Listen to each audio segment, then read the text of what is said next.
नमो ज्ञानेश्वरा नमो ज्ञानेश्वरा. निवृत्ती उदारा सोपानदेवा. मुक्ताबाई नमो त्रिभुवन पावनी. आद्यत्रय जननी देवांची जयांचे केलिया स्मरण. होय सकळ विद्यांचे अधिकरण. तेचे वंदू श्रीचरण श्री गुरूंचे ते नमस्कारोनी आता. जय जय देव अद्वितीय परिणतो परमैक प्रिय. निजजन जित भजनीय माया गम्य. जय जय देव श्री गुरु अकल्पनाख्य कल्पतरो. स्वसंविद्रुम बीज प्ररोहणावनी.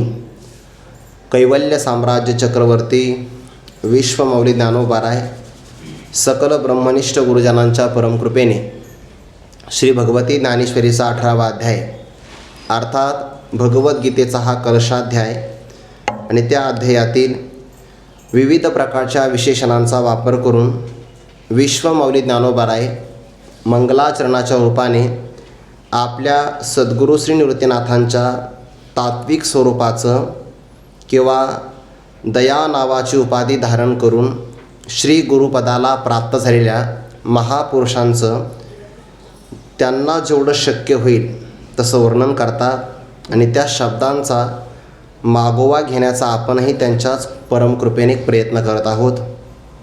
8 ओव्यांचा विचार केल्यानंतर 9 क्रमांकाच्या ओवीमध्ये ज्ञानोबाराय प्रतिपादन करतात. आपण स्वरूपाने कसे आहात. जय जय देव अद्वितीय. काल आपण थोडासा विचार केला. द्वितीय शब्दाचा अर्थ होतो द्वैत आणि ज्या मूळ पारमार्थिक स्वरूपाच्या ठिकाणी कोणत्याही प्रकारचं द्वैत नाही. प्रतीतीला येणारा द्वैत हे अधिष्ठानाच्या अज्ञानातून निर्माण होणार आहे. जोपर्यंत आपल्याला अधिष्ठान रूपाने विशेष ज्ञान होत नाही तोपर्यंत सामान्य ज्ञान आणि विशेष स्वरूपाचं अज्ञान यांच्यातून कल्पित पदार्थाची निर्मिती होत असते. ज्याची उत्पत्ती होते तो कल्पित पदार्थ अधिष्ठान ज्ञानानंतर बाधित होतो. याचा अर्थ अध्यस्त पदार्थ अधिष्ठानाची कोणत्याही कालामध्ये कशाही प्रकारची लाभहानी करत नाही. यत्र यत अध्यस्तम तत्कृतेन वा गुणेन दोषेन वा अनुमात्रम अपि न संबध्यते. ज्या ठिकाणी जे अध्यस्त असतं ते अधिष्ठानाची गुण किंवा दोषाने लाभहानी काही करू शकत नाही. विजातीय भावाने जरी जगत प्रतीतीला आलं तरी तत्वतः ते स्वरूपाच्या ठिकाणी कोणताही बाध निर्माण करू शकत नाही. म्हणून आपण अद्वितीय स्वरूपाचे आहात. दुसरा भाव आपण पाहिला.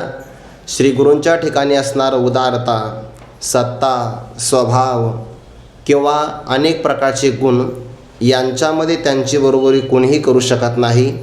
म्हणून आपली बरोबरी करणारा दुसरा जगात ईश्वरही नाही. आपण अद्वितीय स्वरूपाचे आहात. मग असे श्रीगुरु प्रेम कोणावर करतात किंवा अशा श्रीगुरु प्रेम कोण करेल. दोन्ही अंगाने चिंतन करता येईल.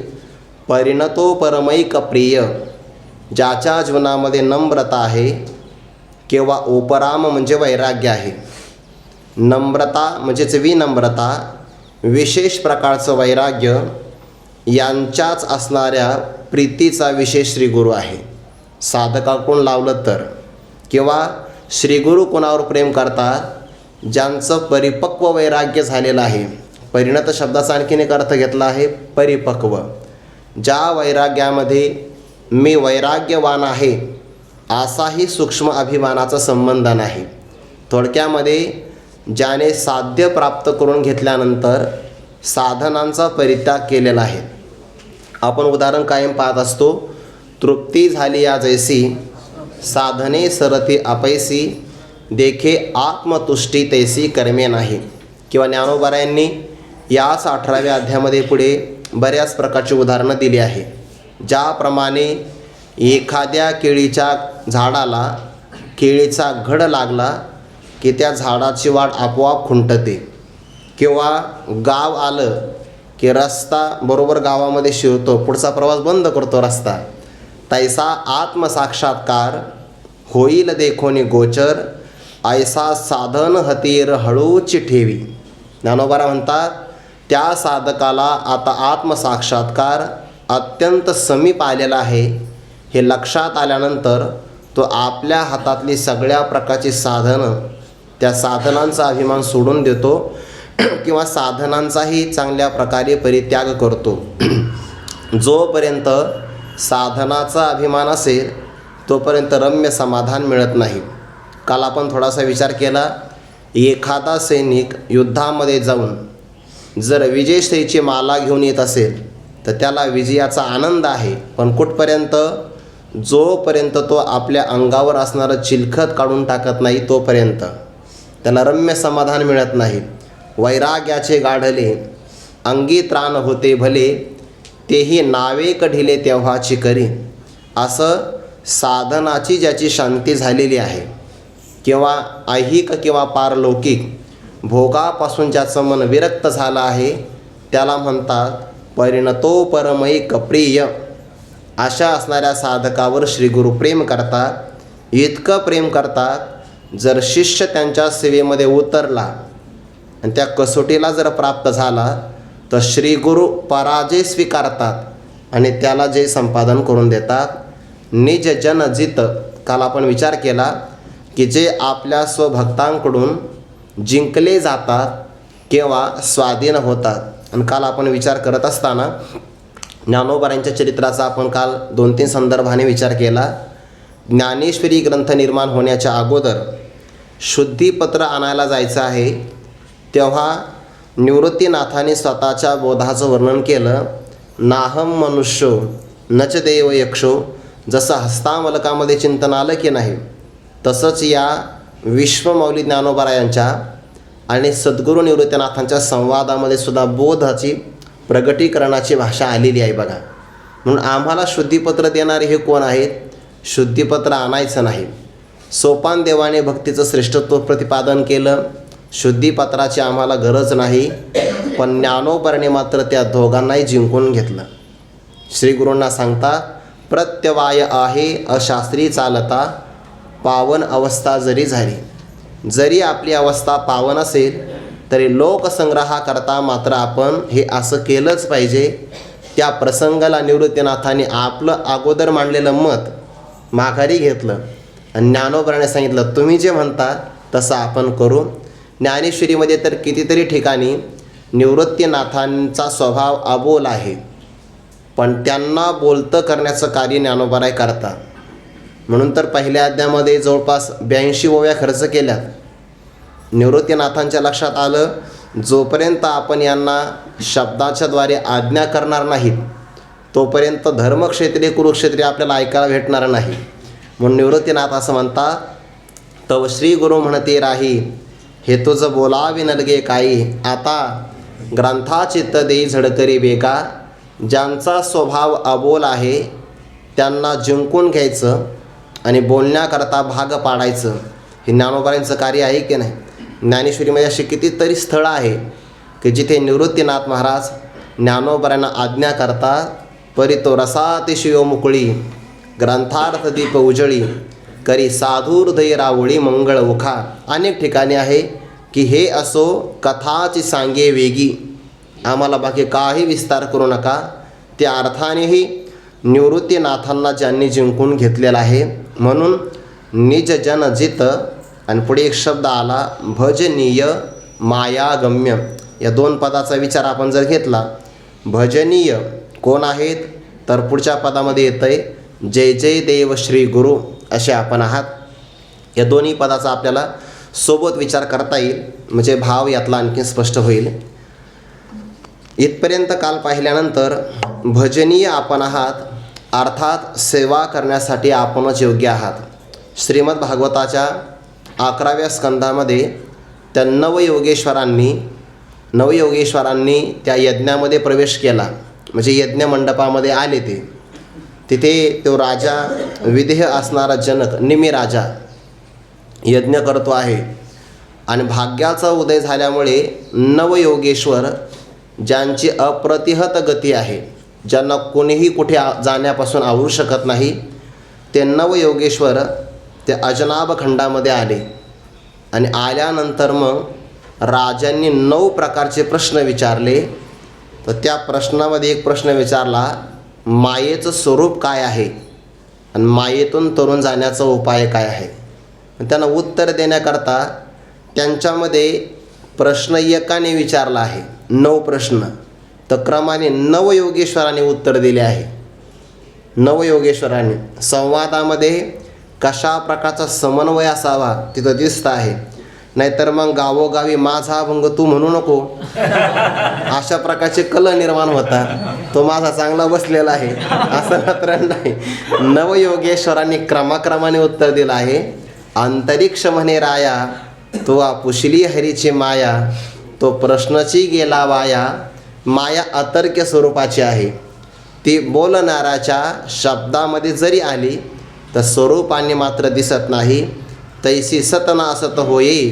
ज्ञानोबा म्हणतात की नाही, विचाराचे नाम नसाहे, ऐसया परीचे आहे अनादी म्हणती. ज्याला सत म्हणता येत नाही का, ब्रह्मज्ञानाने बाधित होते. असत म्हणा जगताच्या कार्याच्या रूपाने प्रतीतीला येते. सत आणि असत म्हणा 2 परस्पर विरोधी धर्म एका अधिकरणात एका कालात राहू शकत नाही. म्हणून मायासुद्धा स्वतःहून विलक्षण अनिर्वचनीय. जसं मायेचं कार्य मिथ्या आहे तशी मायासुद्धा मिथ्याच आहे. मग या मायेतून तरुण जाण्याचा उपाय काय आहे सांगण्याकरता प्रारंभ केला. शरण जावं श्री गुरूंना. तिथे 2-3 श्लोक फार महत्त्वाचे आले. जीवाच्या संबंधाने विचार सांगितला की सगळे प्राणी मात्र आपल्या जीवनामध्ये सुख प्राप्त व्हावं आणि दुःखाची निवृत्ती व्हावी याकरता प्रयत्न करतात. जसे प्रयत्न मानवी जीव इथे करतात तसे ते स्वर्गात गेल्यानंतर सुद्धा करतात. पण इहलोकातल्या भोगाचा विचार करून बघा किंवा पारलौकिक भोगाचा विचार केला तर जसं दुःख इथं जीवाला भोगावं लागतं, स्वर्गात देखील तशाच प्रकारचं दुःख आहे. असं काही समजण्याचं कारण नाही की इथंच विरोधी पक्ष आहे. स्वर्गातसुद्धा तसेच भांडणं होतात. यथामंडलवर्ती नाम नाथ महाराजांनी शब्द असा ठेवला आहे. ज्याप्रमाणे इथे राजे लोक परस्पर पृथ्वीच्या संबंधाने भांडतात तसे स्वर्गामध्ये सुद्धा पदाकरता भांडणं करतात ना. आज ज्याचे 100 यज्ञ झाले तो इंद्र पदावर आहे आणि ज्याचे 100 यज्ञ झाले पण थोडासा उशीर लागला तो सुद्धा इंद्र पदाच्या रेसमध्ये आहेच की नाही. त्याला आपण इंग्रजी शब्द वापरतो, तोही त्या शर्यतीमध्ये आहेच ना. मग याचा राजीनामा कधी होईल आणि इंद्र पदावर माझी वर्णी कधी लागेल याकरता सगळेजण कलस करतात की नाही. मग जर कर्म करून येथे सुद्धा दुःख भोगावं लागतं, सुख प्राप्त होत नाही. स्वर्गात गेल्यानंतर सुद्धा पुण्याचा क्षय झाला की भोगाचा क्षय होतो. त्यामध्ये सुद्धा सातिशयत्व आहे. आणि मग इहलोक किंवा परलोक जर जीवाला परमानंद प्राप्त करून देत नसेल तर काय करावं. मग पद आलं, तस्मात गुरुं प्रपद्येत. हा जे तस्मात पद आहे की नाही म्हणून या अर्थाने आलेला आहे. मागे काहीतरी कारणाची परंपरा सांगावी लागते. त्याशिवाय संस्कृतमधलं तस्मात पद आणि मराठीमधलं मनोनी पद हे प्रवृत्त होत नाही. मनोनी शरण जावे सर्व भावे देवासे, तो हा उतरील पार मनोनी, असंही संगती आपल्याला लावता येऊ शकते.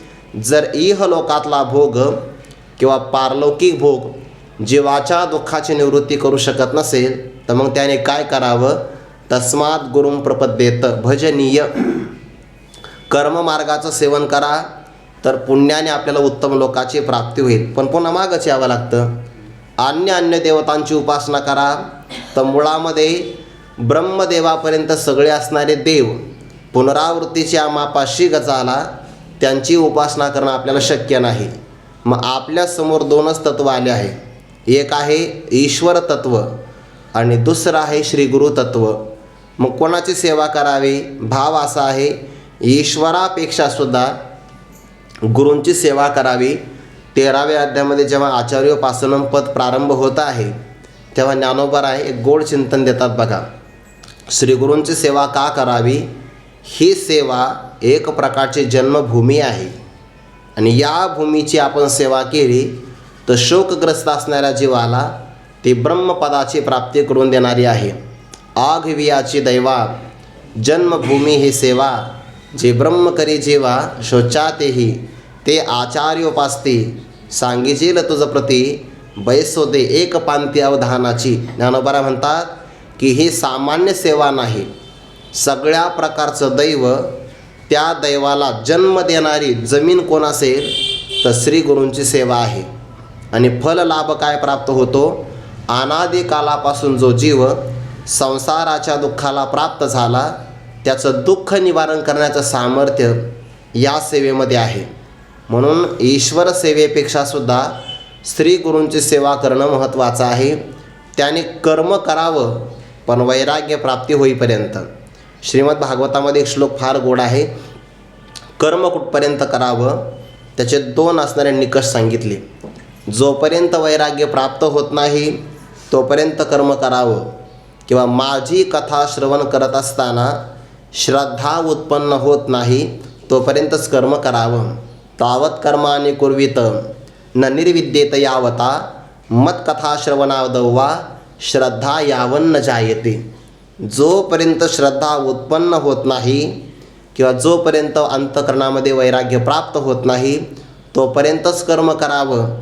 म्हणजे कर्म कायम भजनीय किंवा सेवनीय नाही. उपासनासुद्धा कायम इतर देवतांची सेवनीय नाही. साधकाला सेवनीय भजनीय काय असेल तर ते आहे श्री गुरु तत्व. मग त्या साधकाचं काय लक्षण? सगळ्या ठिकाणी या लक्षणाचा विचार आलेला आहे बरं. सगळ्या ठिकाणी विचारसागरामध्ये लक्षणं जी आली की नाही, विवेक, वैराग्य, समाधी, षटकानी, मुमुक्षुत्व, त्या 3ऱ्या तरंगामध्ये एक शब्द आला.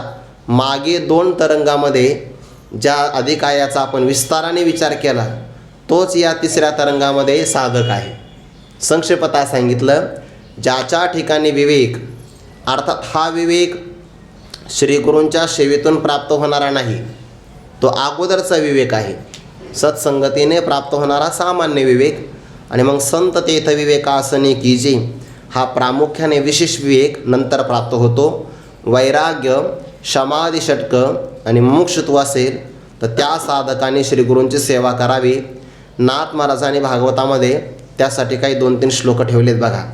साधकाचं लक्षण कसं असावं?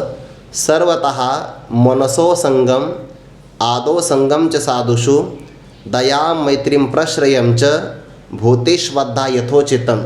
एवढाच एक श्लोक घेतला की आपल्या सगळी संगती लागून जाते. त्या साधकाने असावं कसं? सर्वतः मनसः असंगम, सर्व विषयाच्या बाबतीमध्ये मनाने आसक्तीरहित असावं. म्हणजे त्याच्या मनात विषयाची वासना नसावी. साधू पुरुषाच्या बाबतीमध्ये संग असावा. आणि प्राणी मात्रांची योग्यता पाहून दया म्हणजेच कृपा करावी. मैत्री, समान अधिकाराचा असला तर मैत्री करावी. आणि आपल्यापेक्षा उच्च अधिकाराचा असेल तर त्याच्या संबंधाने प्रश्रयम, विनम्रता असावी. 3च भाव ठेवले की नाही. म्हणजे मानवी जीवनामध्ये वागताना हे 3 भाव जर आपल्या मनात आले तर मनुष्याला कधी ताप होऊ शकत नाही. ध्रुव बाळाच्या बाबतीमध्ये नारदांनी असं म्हटलं आहे, गुणाधिकांमुदम लिप्सेत अनुक्रोशम गुणाधमात मैत्रीम समाधान विच्छेन न तापैरभिभूयते. तो भाव या श्लोकातही प्रगट झाला आहे. जे आपल्यापेक्षा अधिक गुणाने असतील त्यांच्या संबंधाने मनुष्याने आनंदित व्हावं. आपल्यापेक्षा कमी गुणाचे असतील तर त्यांच्यावर आपण कृपा करावी. आणि आपल्या बरोबरीचे असेल तर मैत्री करावी. आपल्यापेक्षा कमी आहे ना, दया करा. बरोबरीचे असेल तर मैत्री करा. आणि आपल्यापेक्षा मोठे असतील तर त्यांच्या संबंधाने प्रश्रयम, विनम्रता धारण करावी. असं आचरण असावं. ते आहे शिष्याचं लक्षण. किंवा अनेक प्रकारचे लक्षणंही पुढं आलेले आहे. तो अमायिक असावा, दांभिक नसावा. हे पुढं चिंतन आलं. बरेच शिष्य येतात पण ते लौकिकाचीच अपेक्षा करतात. तिथं नाथ महाराजांनी चिंतन दिलं आहे. काहींना असं वाटतं आम्हाला सिद्धी मिळावी, त्याच्या पुढच्या लोकांना वाटतं आम्हाला प्रसिद्धी मिळावी. हां, हे 2 शब्द सारखेच आहे. काहीला वाटतं अष्टमहासिद्धी मिळावी तर काहीला वाटतं मान सन्मान प्रसिद्धी मिळावी. एकाला असं वाटतं आहे अल्प असणारे विषय भोग मिळावे. त्यामुळे हे खऱ्या गुरुसेवेचे अधिकारी नाही. ज्याला ब्रह्मबोधच प्राप्त व्हावा अशी अपेक्षा आहे ते उत्तम साधकाचं लक्षण आहे. आणि मग त्याने आपल्या श्रीगुरूंची सेवा करावी. ती आहे कायिक सेवा, दुसरी आहे वाचिक सेवा आणि तिसरी आहे मानसिक सेवा. बरेच सेवेचे प्रकार आहे. कायिक सेवा करत असताना तो म्हणतो आहे, ताट मी काढीन सेज मी झाडीन चरण संवाहन मीच करीन. श्रीगुरूंची सेवा करत असताना सिंहासन होईन आपण, वरी गुरु करीते आरोहण, होईन पुरेपण ओळगेचे.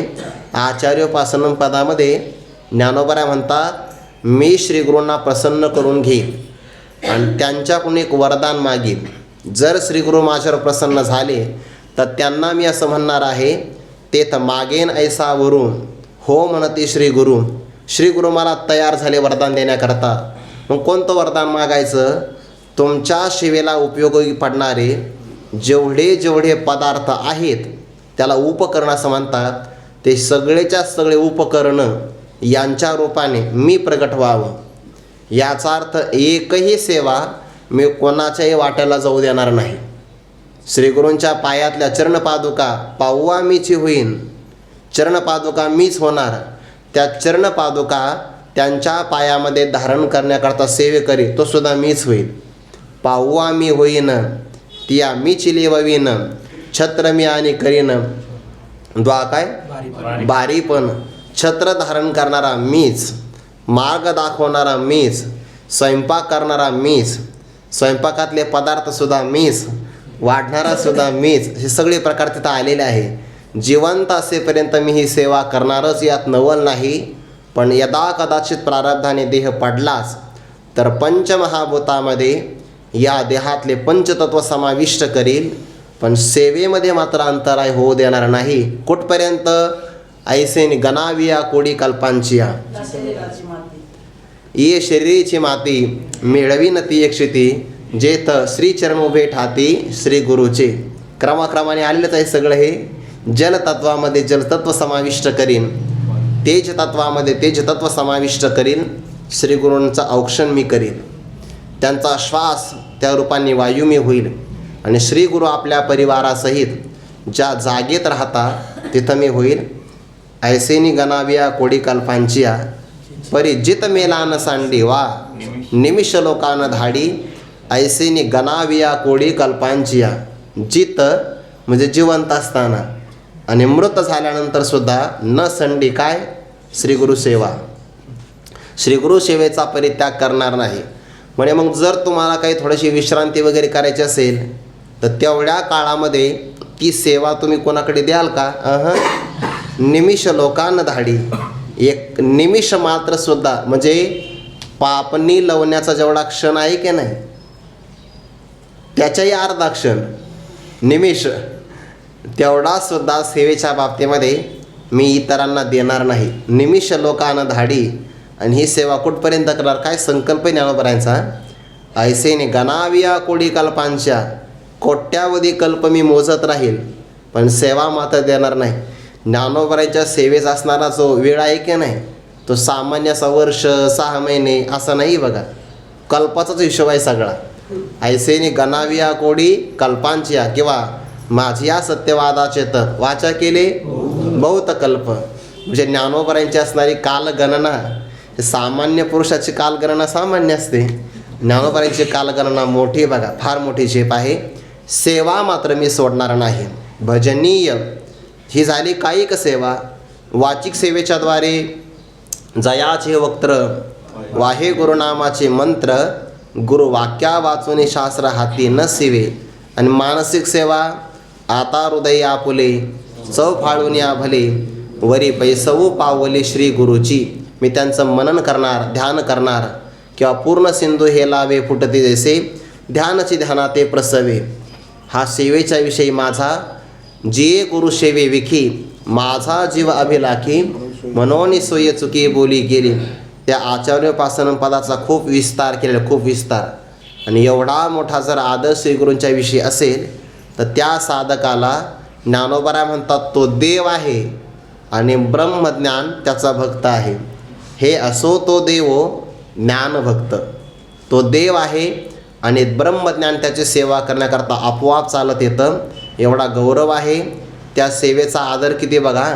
ज्ञानोबा म्हणतात श्रीगुरूंचं चरणकमलाचा अभिषेक आपण केला म्हणजे चरण प्रक्षालन केलं आणि ते पाणी कसं का असेना पण एवढं मोठं आहे की जगातले सगळे तीर्थ आता त्या चरणतीर्थाची तीर्थयात्रा करण्याकरता येतात. शिवतले गुरुचरणी भल तैसे हो पाणी, तया तीर्थयात्रे आणि तीर्थे त्रैलोकीची.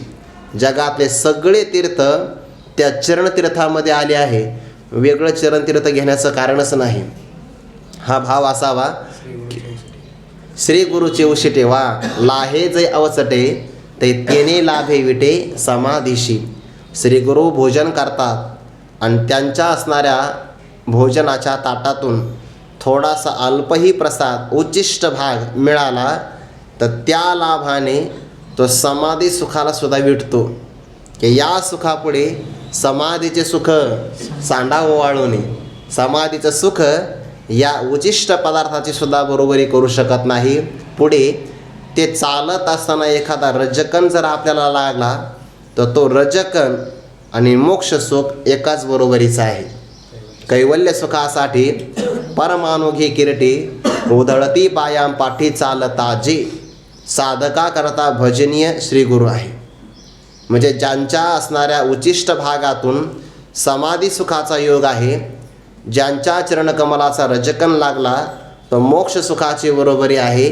एवढा जर मोठा लाभ प्राप्त होत असेल तर साधकाने ईश्वरीय सेवेपेक्षा त्यांची सेवा करावी भजनीय, त्याच्याकरता तेच योग्य सेवनीय आहे. मग त्यांची काय लक्षण आहे? आता साधकाचं लक्षण आपण पाहिलं, हे भजनीय भाग आहे ना, भजनीय पद, आणि पुढच्या ओळीमध्ये येणारं श्री गुरुपद एका अर्थाने घ्यायचं. एका अर्थाने म्हणजे जे भजनीय आहेत ते देवता नाही तर ते आहे श्री गुरु, या अर्थाने ते पद घ्यायचं आहे. मग वेदामध्ये किंवा स्मृतिशास्त्रामध्ये अनेक ग्रंथामध्ये श्रीगुरूंचं एक लक्षण आलं आहे बघा. मला श्रीगुरुपदाचं व्याख्यान आजच करायचं आहे, म्हणजे संगती योग्य प्रकारे लागेल, परत विस्तार करण्याची अपेक्षा राहणार नाही. साधकाची लक्षणं आपण पाहतो. श्रद्धावान, तत्पराहा, संयतेंद्रियाहा, तोच सेवा करू शकतो. बरं, विश्वासू असेल श्रद्धावान तर सेवा करणार, तत्पर किंवा सावध असेल तर सेवा करणार. ज्याचं आपल्या मनावर इंद्रियावर संयमन असेल तो सेवेकरता सादर होऊ शकतो. बाकी इतर कोणालाही सेवा होणार नाही. नव्हे गुरुदास्य संसारिया, वैराग्याचा जर अभाव असेल तर त्याला सेवा करता येणारच नाही. म्हणून उत्तम असणाऱ्या लक्षणाचा साधकच आपल्या श्रीगुरूंची सेवा करू शकतो. त्या श्रीगुरूंचं काय लक्षण आहे? वेदामध्ये असा विचार आला आहे की तद्विज्ञानार्थम स गुरुमेवाभिगच्छेत समित पाणीही श्रोत्रियम ब्रह्मनिष्ठम. वेदातलं म्हणजे उपनिषदातलं प्रमाण आहे. भागवतातलं प्रमाण असं सांगता आहे, तस्मात् गुरुं प्रपद्येत, श्री गुरुं प्रपद्येत जिज्ञासु श्रेयोत्तमं शाब्दे परेच निष्णातं ब्रह्मण्युपशमाश्रयम. आणि गीतेतलं प्रमाण आहे की उपदेक्षन्ति ते ज्ञानम ज्ञानिनस् तत्वदर्शनः. या सगळ्या लक्षणांचा प्रमाणाचा विचार केला तर ते श्रोत्रिय असावे, ब्रह्मनिष्ठ असावे आणि साधकाला उपदेश करण्याच्या बाबतीमध्ये कृपाळू असावे. गीतेतले 2 पद आहे. ज्ञानिनः पदाने श्रोत्रियता प्रतिपादन केली आणि तत्वदर्शन या पदातून ब्रह्मनिष्ठता सांगितली. मग ते साधू दया करण्याच्या बाबतीमध्ये तयारच आहेत. त्या उपलक्षणाने कृपाळू नावाचा सद्गुण त्याच लक्षणामध्ये समाविष्ट करायचा. श्रोत्रिय शिष्याच्या करताच आहे आणि ब्रह्मनिष्ठता स्वतः करता आहे.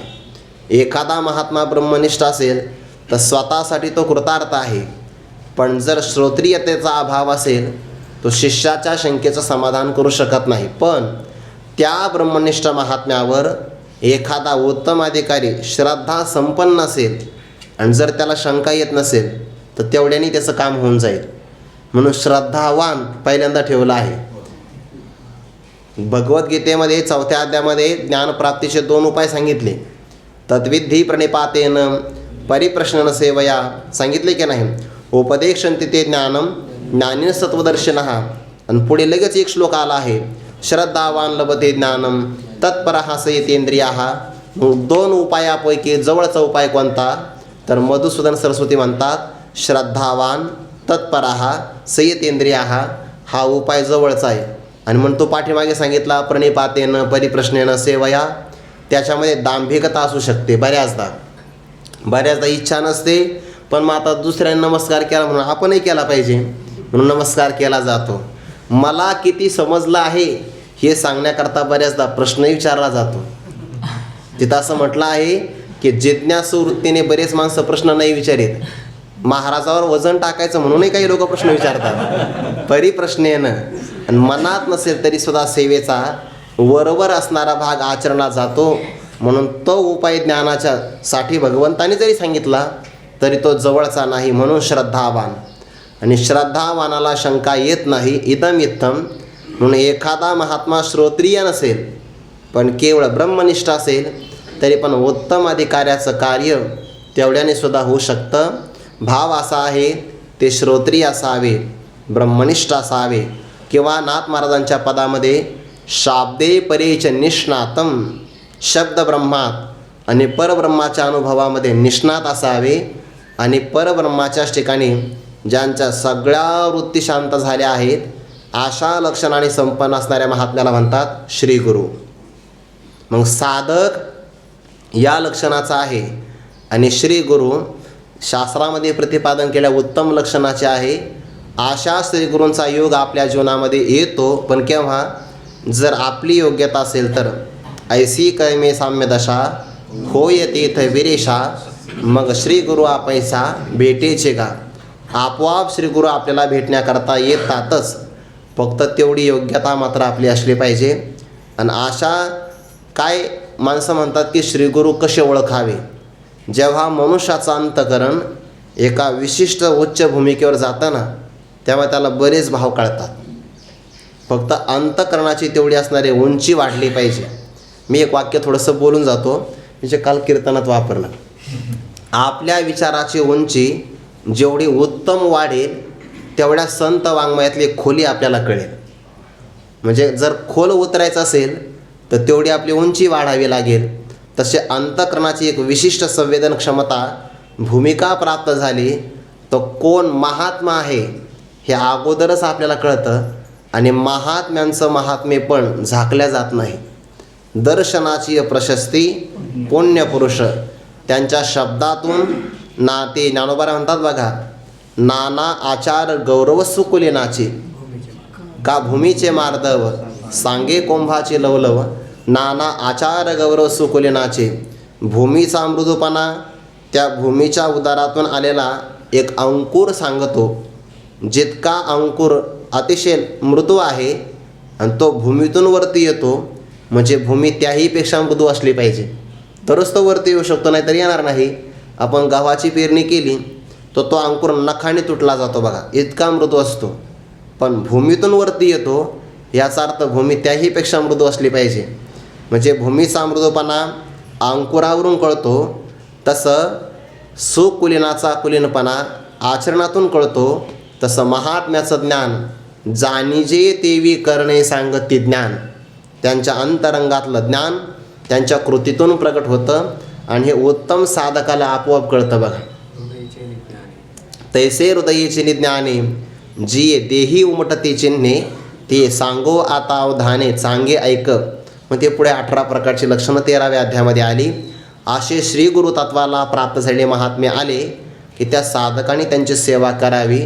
मग ते श्रीगुरु जगातल्या मोहमायेमध्ये सापडत असतील? अजिबात नाही. माया अगम्य. आणि दुसरा शब्द आला बघा मायागम्य. याचे 2 अर्थ होतात बरं. जर आपण संधी विच्छेद केला तर माया अगम्य असे 2 पद सापडतात. दोन्हीचा मिळून दीर्घादेशच होतो. माया अगम्य घेतलं तर अ त्यामध्ये मिळून जातं, तरीसुद्धा माया अगम्य असा एक अर्थ लागेल. आणि दुसरा एक अर्थ आहे मायागम्य. कसा अर्थ करायचा ऐका. इथे जो शब्द आला ना मायागम्य, त्याचा भाव असा आहे की जेव्हा आपल्याला सूक्ष्म वस्तूचं ज्ञान करून घ्यायचं असतं तेव्हा आपल्याला स्थूल पदार्थाचा स्वीकार करावा लागतो. ज्याप्रमाणे प्रतिपदेचा चंद्र, मला असं वाटतं बहुतेक आज द्वितीया तृतीय असं काहीतरी असेल, तृतीय असेल आज. मग अमावस्या झाल्यानंतर जेव्हा प्रतिपदेचा चंद्र उदयाला येतो तो सहसा दिसत नाही, सूक्ष्म आहे. पण प्रतिपदेचा चंद्र पाहिल्याशिवाय लहान मुलगा शांत होत नाही. का? चंद्र त्याचा मामा आहे, पण तो त्याला दाखवावाच लागतो. म्हणून ती आजी त्याला आपल्या घराच्या गच्चीवर घेऊन जाते. दाखवायचं आहे चंद्र आणि चंद्राची पहिली कोर म्हणजे कला. आणि ती आजी त्या नातवाला कडेवर घेते, उचलून घेतला कडियेवरी, गच्चीवर निघून जाते. आणि त्याला दूर दिसणारा डोंगर, डोंगरावर असणारं झाड, त्या झाडाचं खोड, खोडाच्या मोठ्या फांद्या, त्यांच्या असणाऱ्या उपफांद्या, त्या फांदीवर एखादा असणारा डहाळा, त्या डहाळीचं असणारं शेवटचं पान, आणि त्याला म्हणते त्या पानाच्या जवळ दिसते का बघा, पांढऱ्या रंगाची एक कोर दिसते. मुलगा शांत. आता दाखवायचा होता चंद्र, पण बाकी सगळ्या गोष्टीचा विचार का केला? कारण सूक्ष्माचं ज्ञान स्थूलाशिवाय होऊ शकत नाही. तशी परमात्मा वस्तू अक्षरम ब्रह्म परमम असं म्हटलंय बघा. किती सूक्ष्म आहे? ज्ञानोबा म्हणतात सगळ्यात सूक्ष्म आहे आकाश. इतकं सूक्ष्म आहे की ते सगळ्या पदार्थामध्ये प्रवेश करतं. भिंतीतही आकाश आहे. म्हणून जर आपण खिळा ठोकला तर तो भिंतीत का जातो? कारण भिंतीत आकाश म्हणजे पोकळी आहे, म्हणजे सूक्ष्म आहे आकाश. आणि त्या सूक्ष्म आकाशाचा पदर तयार केला आणि त्याच्यातून ब्रह्मतत्वाला टाकलं तरी त्याच्यातून ते खाली गळतं, इतकं सूक्ष्म आहे. ज्ञानोबा म्हणतात की नाही, एरवी सपूरपण तयाचे पहावे तरी शून्यचे नवे स्वभावे, वरी गगनाचेनी पालवे गाळूनी घेतले, जे ऐसेही परिविरुळे ये विज्ञानाचे खोळे, हालवलेही न गळे ते परब्रह्म. म्हणजे सूक्ष्म असणाऱ्या गगनाच्या पदरातून गाळून घ्यावं. भाव असा आहे, आकाशापेक्षा सूक्ष्म आणि व्यापक ते आहे. मग अशा सूक्ष्म पदार्थाचं ज्ञान करून द्यायचं असेल तर उपाधीचा स्वीकार करावा लागतोच की नाही. ते उपाधीचा उथंबा घेऊन श्रुती ओहविती जिभा, मग नामरूपाचा वडंबा करीती वाया. उपाधीचा स्वीकार करणं म्हणजेच मायेचा स्वीकार. माया म्हणजे माया कार्य जगत. मग जगत जर आपण घेतलं उपाधी रूपाने तर जगताच्या पासून आपल्याला तिथपर्यंत जाता येतं, म्हणून ते माया गम्य आहे. म्हणजे जगत मायेचं कार्य असणारं जगत, त्या कार्याचं कोणीतरी अधिष्ठान असावं लागतं. म्हणून कार्यापासून आपल्याला कार्यकारणाचं अधिष्ठान तिथपर्यंत जाता येतं, म्हणून माया गम्य हा एक अर्थ. दुसरा एक अर्थ सांगतो. जेव्हा शिष्याला श्री गुरु ब्रह्मज्ञानाचा उपदेश करतात तेव्हा त्याला तत्वमसी महावाक्याचा उपदेश करतात. बरोबर आहे की नाही? आता महावाक्याचा उपदेश करणारे श्री गुरु द्वैतातलेच आहेत. ज्या महावाक्याचा उपदेश केला वेद, ते वेदवाक्य द्वैतातलंच आहे. का द्वैत घालवायचं आहे म्हणून लागन ना. समान सत्तेमध्ये साधक बाधक व्यवहार होतो. महावाक्याचा उपदेश केल्यानंतर त्या उत्तम अधिकाऱ्याच्या अंतःकरणाची वृत्ती आतल्या आतच आत्मस्वरूपाच्या आकाराची होते. आणि ती वृत्ती तत्पदातलं लक्ष ब्रह्मचैतन्य, त्वमपदाचं लक्ष कुटस्थ चैतन्य, या दोन चैतन्यामध्ये असणारं अखंड जे ऐक्य आहे त्या ऐक्याला ग्रहण करते. अखंड ऐक्यास पावलो आम्ही, म्हणजे अखंड ऐक्याला प्राप्त करून देणारी वृत्ती मायेतली आहे. आणि ती मायेतली वृत्ती अज्ञान आवरणाचा भंग करते आणि अवशिष्ट ठेवते परब्रह्म स्वरूपाला. मग आता जोपर्यंत ती वृत्ती अहम ब्रह्मास्मी इति आकाराची होत नाही तोपर्यंत अज्ञानाच्या आवरणातून झाकलेलं परब्रह्म कळत नाही. वास्तविक ते स्वयंप्रकाशच आहे, पण त्याच्यावर असणारं जे काही आवरण आहे ते घालविण्यासाठी वृत्ती गरज आहे ना. जसं की एखादा पदार्थ दिवा घटाखाली ठेवला आहे आणि जर दिवा प्राप्त करायचा असेल तर तुम्हाला घट फोडण्यासाठी दंडाची गरज आहे की नाही. हा दिव्याचं प्रकाशन तुम्ही नाही करणार कारण दिवा प्रज्वलितच आहे, पण कमीत कमी घट फोडण्यासाठी दंडाची गरज आहेच. तसं आता दंडाच्याद्वारे घट फोडला की मग म्हणता येतं अरे या दंडामुळे आपल्याला दिवा प्राप्त झाला. वास्तविक दिवा प्रकाशित होता, पण उपचार केला की जोपर्यंत दंडाने घट फुटला गेला नाही तोपर्यंत दिव्याची प्राप्ती होत नाही, पण दंडाचे उपकार आहे. तसं जोपर्यंत वृत्ती अज्ञान आवरणाचा भंग करत नाही तोपर्यंत परब्रह्म आपल्याला प्राप्त होत नाही. याचा अर्थ वृत्ती जर मायेतली असेल, माया कार्य असेल, तर तिचासुद्धा उपकार आहे की तिने परब्रह्म आम्हाला प्राप्त करून दिलं. म्हणून मायागम्य दोन अर्थ झाले बरं या पदाचे. एकतर जगत नावाचं कार्य माया, त्यावरून अधिष्ठान कळतं. वृत्ती माया कार्य, त्यामुळे अज्ञान आवरण भंग होऊन परमात्म पदाची प्राप्ती होते. आणि पुढे एक शब्द आला माया अगम्य. आता जी वृत्ती त्या परब्रह्माच्या अज्ञानाचं आवरण भंग करते, ती वृत्ती बाह्य पदार्थाचं जसं प्रकाशन करत होती तसे आत्मस्वरूपाचं प्रकाशन करत नाही, म्हणून माया अगम्य. आता त्या वृत्तीला ते कळत नाही. ज्याप्रमाणे बाह्य पदार्थाच्या ज्ञानासाठी वृत्ती व्याप्तीची गरज आहे, आवरणभंगासाठी वृत्तीस असणाऱ्या चिदाभासाची पण गरज आहे त्या पदार्थाचं ज्ञान करून देण्यासाठी. पण तसं आत्मज्ञानाच्या रीतीमध्ये वृत्ती अंतर्मुख झाली की ती फक्त अज्ञान आवरणाचा भंग करते. त्या वृत्तीमध्ये असणारा चिदाभास तो सुद्धा मायेचाच आहे, कारण तो चैतन्याचं काही चित्प्रमाणे फक्त आभासतो आहे. म्हणजे प्रतिबिंब आहे म्हणजे खोटंच आहे, पण तो चिदाभास आतल्या आत्मस्वरूपाचं प्रकाशन करू शकत नाही. का? त्याचा प्रकाश काजव्याप्रमाणे आहे आणि आत्मा स्वयंप्रकाश सूर्याप्रमाणे आहे. सुसडा सूर्यकणांच्या राशी, जो नित्य उदो ज्ञान यासी, अस्तमानाचे जयासी आडनाव नाही. म्हणून ते स्वरूप मायेला अगम्य आहे. तीन भाव घेतले आपण. मायागम्य आहे याचे दोन अर्थ आणि मायेला अगम्य आहे. म्हणून तर जगातला कोणत्याही विषयाचा भाव श्रीगुरूंच्या तात्विक स्वरूपाला आकृष्ट करू शकत नाही. म्हणून ते मायातीत आहे. मायागम्य आहे म्हणजेच काय आहे? एकतर मायेच्या कार्यावरून कळले जाऊ शकतात, मायेची वृत्ती अज्ञानभंगासाठी उपयोगाची म्हणून मायागम्य आहे. पण एकदा अज्ञान आवरण भंग झालं की वृत्तीच चिदाभास त्यांचं प्रकाशन करू शकत नाही, म्हणून ते मायेला कायम अगम्य आहे. अहो, वृत्तीच चिदाभासाला अगम्य यात नवल काय? वेदालाही अगम्यच आहे. नेती नेती म्हणून बहुडे, विधी मुखाने वेद वर्णन करू शकत नाही. म्हणूनच ज्ञानोबा म्हणता, जैसे न सांगणीवरी बाळापती शुरूप करी, बोल निमालेपणे विवरी अचर्चाते, किंवा आत्मा देखोनी उगा वेद ठेला. म्हणून वेदाला सुद्धा अगम्य आहे, वृत्तीस चिदाभासाला अगम्य आहे, सूर्यचंद्रादिकाला सुद्धा अगम्यच आहे. आणि स्थूल आध्यारोप अपवादाची भाषा स्वीकारली तर मग जगत नावाचं कार्य माया तिथपर्यंत जाता येतं. गणित सोडविण्यासाठी क्ष वापरावा लागतो किंवा इंग्रजीमध्ये त्याला एक्स म्हणतात. एकदा गणित सुटलं की मग क्षचा परित्याग करावा लागतो. तसं अधिष्ठानाचं गणित प्राप्त करून घेण्यासाठी मायेचं कार्य जगत स्वीकारलं आहे, त्याला म्हणतात अध्यारोप. आणि एकदा अध्यारोपाचा अपवाद झाला की अध्यारोपापवादाभ्याम निष्प्रपंचम प्रपंचते, निष्प्रपंच वस्तूची प्राप्ती यानेच होते. म्हणून श्री गुरुचं तत्व साधकाला भजनीय आहे, पण तत्वतः मात्र माया अगम्य आहे.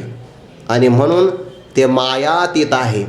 जे मायातीत आहे ते मायावी नाही, माईक पदार्थ साधकाला देणार नाहीत. जे स्वतः मायेचं उल्लंघन करून गेले आहे ते त्याला मायेत ठेवतील कसे काय?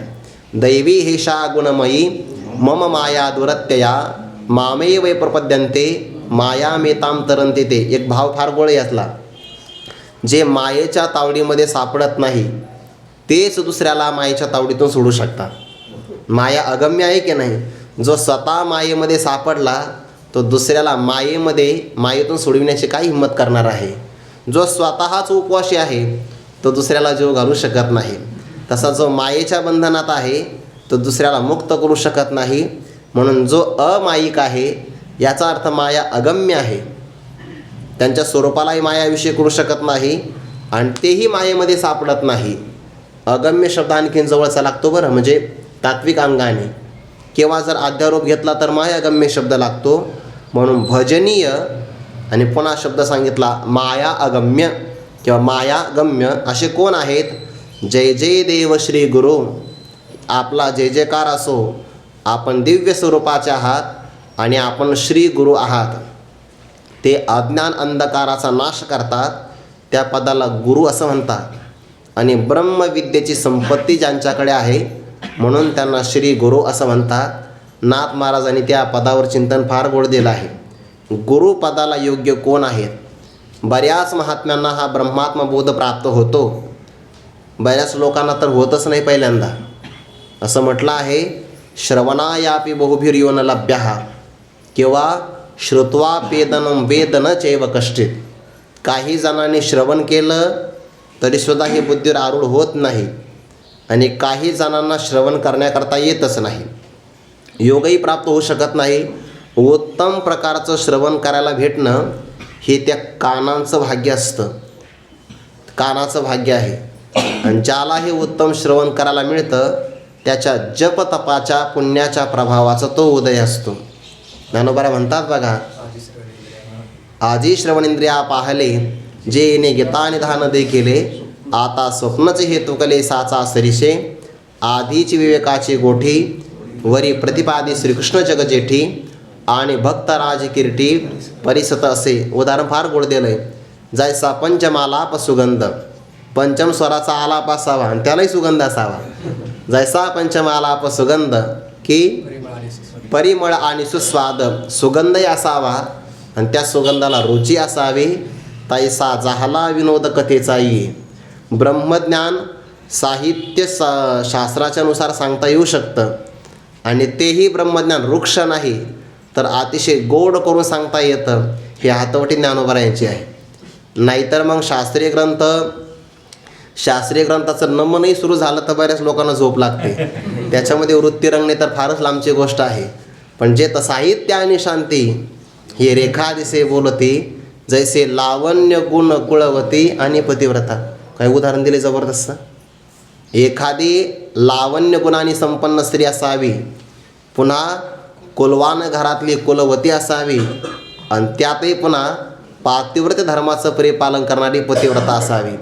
जैसे लावण्य गुण कुळवती आणि पतिव्रता दुर्मिळ आहे, तसं साहित्य आणि त्यामध्ये शांत रसाचा आविष्कार दुर्मिळ आहे, पण ते ज्ञानोबा सहज शक्य आहे.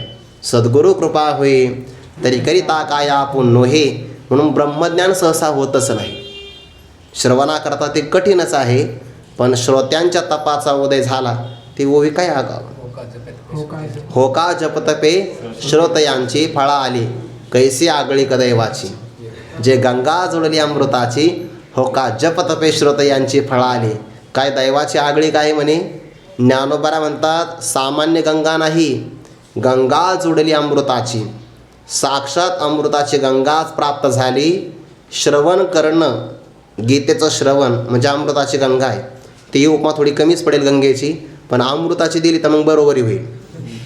गंगा जोडली अमृताची, जपतपे श्रोतयांची फळा आली.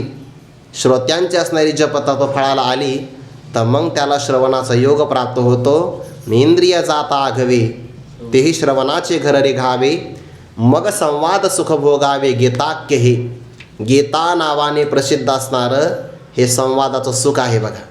आणि ते भोगायचं असेल तर सर्व इंद्रियांनी आपापल्या घराचा परित्याग करावा आणि श्रवणाचे घर रिघावे.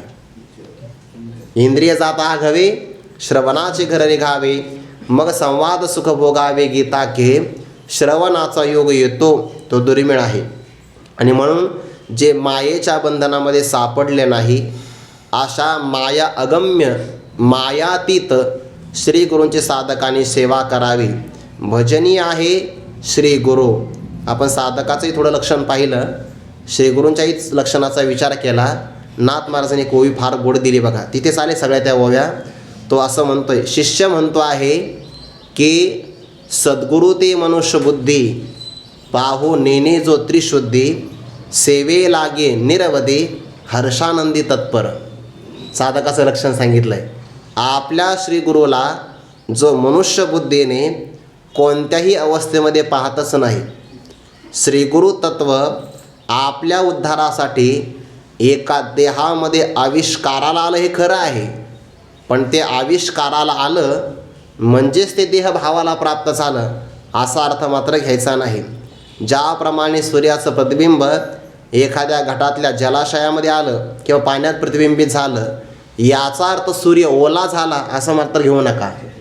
तर सूर्य सूर्याच्याच ठिकाणी आहे.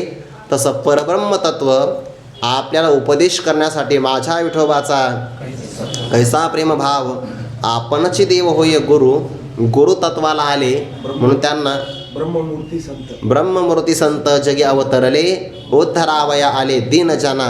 किंवा ज्ञानोबा म्हणतात उघडे परब्रह्म सद्गुरूची मूर्ती. सद्गुरूची मूर्ती आहे पण साक्षात असणारं परब्रह्म त्यांच्या रूपाने. म्हणून सद्गुरू ते मनुष्य बुद्धी, पाहो नेने जो त्रिशुद्धी. सेवे करता निरवधी कायमच हर्षानंदी तत्पर. आलं की नाही लक्षण सगळे. सेवेसाठी त्याला आनंद होतो आहे. जेवढे त्याला कष्ट होतील सेवेसाठी तेवढा त्याला आनंद होतो आहे. ज्ञानोबा म्हणतात आवडी जर आपली खरी असेल एखाद्या पतिव्रता माऊलीची, तर पती सहगमन करण्यासाठी ते अग्नीला पाहत नाही. जरी आवडी आते साच तरी जीवितही सलंच, आगी घाली जता रोमांच देखी जती सतीये ते पाहत नाही. तसे श्रीगुरूंच्या विषयी तो रात्र दिवस न म्हणे, थोडे बहु नेणे मनी याचने दाटपणे साजा होई. तो सेवा करतो आणि जितकी सेवेची दाटणी होते तेवढा तो प्रसन्न होतो.